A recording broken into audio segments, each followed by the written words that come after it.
दत्त जयंतीच्या खूप खूप शुभेच्छा. आणि उठल्याबरोबर लगेच म्हणजे हेअर वॉश वगैरे केले, थोडं काम आवरलं घरातलं आणि लगेच गेले आई पप्पांकडे कांदे उपटू लागायला. त्यांनी ऑलमोस्ट सगळे उपटून टाकले होते साईडला, पण जे 4-5 रांगा राहिल्या होत्या म्हणलं चला हेल्प करते.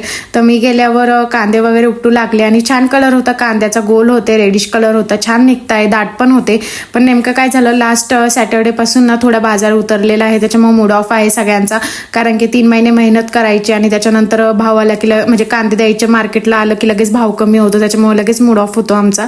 त्यानंतर मग त्यांना हेल्प वगैरे केली आणि तुम्हाला मी क्लिप दाखवलीच कसे उपटून टाकायचे वगैरे, झाकून ठेवायचे, नंतर 4-5 दिवसानंतर कटिंग करायची त्याची, मग नंतर विकायला न्यायचे.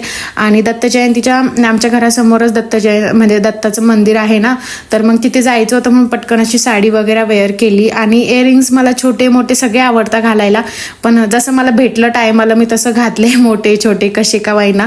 आणि त्यानंतर तिथे